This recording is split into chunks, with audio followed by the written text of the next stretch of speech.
지난 18일 판문점 공동경비구역. 검은색 반팔 차림에 검정 모자를 쓰고 관람객들 사이에 서 있는 트래비스 킹 이등병 모습입니다.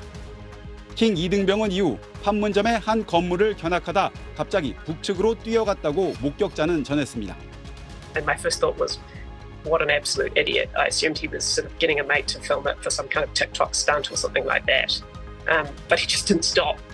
킹 이등병은 지난해 서울에서 폭행 혐의로 체포됐었고 경찰차를 발로 차 벌금형을 받고도 돈을 내지 않아 48일 동안 교도소 노역을 한 뒤 미국 송환을 앞두고 있었습니다.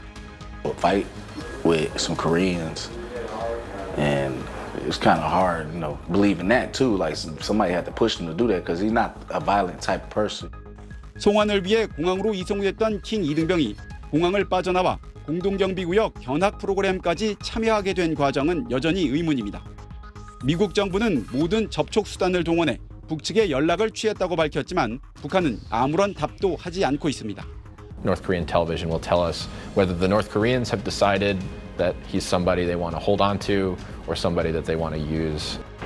미사일 도발과 확장 억제를 놓고 북미 간 긴장이 높아지고 있는 가운데 북한이 월북 미군을 미국과의 협상 지렛대로 쓸지 내부 결속을 위한 체제 선전에 쓸지 주목됩니다.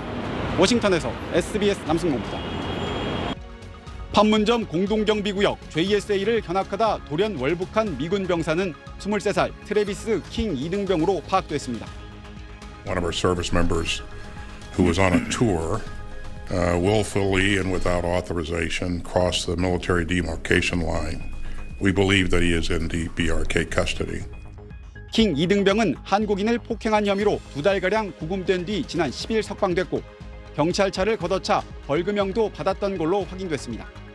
킹 이등병은 본국 송환을 위해 공항으로 이송됐지만 호송 인력이 따라올 수 없는 보안 검색대를 통과한 뒤 달아나 JSA 견학에 나섰다고 외신들은 전했습니다. 또 월북 장면을 목격한 외국인 관광객들의 말을 따 검은 사복을 입은 남성이 갑자기 북한 쪽을 향해 전속력으로 달려갔다고 전했습니다.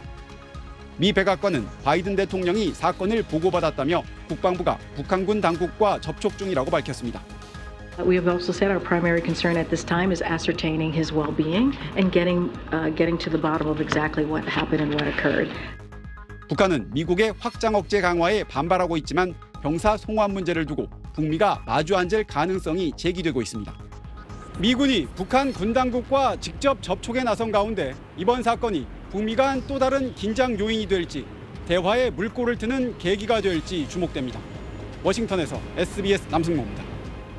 백악관은 물론 국무부, 국방부 등 모든 외교안보부처 브리핑에서 미국 언론은 월북한 트래비스 킹 이등병 사건에 집중했습니다.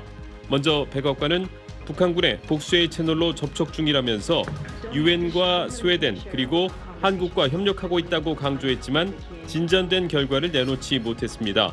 국방부도 킹 이등병이 살아있느냐는 질문에 그것이 정부가 집중하는 문제라고만 답했습니다. 북한의 응답을 듣지 못한 겁니다.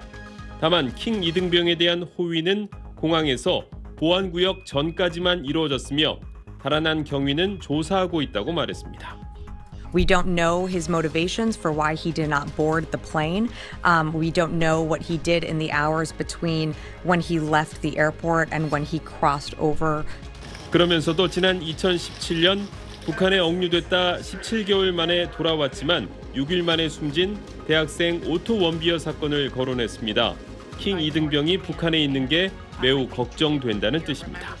When Otto Warmbier was, taken into custody by the North Koreans and I think treated brutally, obviously, it makes me very, very concerned. 미국은 북한과의 접촉은 민감한 문제라면서도 미국은 북한에 메시지를 보낼 충분한 능력이 있다는 걸 강조하고 있습니다. 워싱턴에서 SBS 김용태입니다.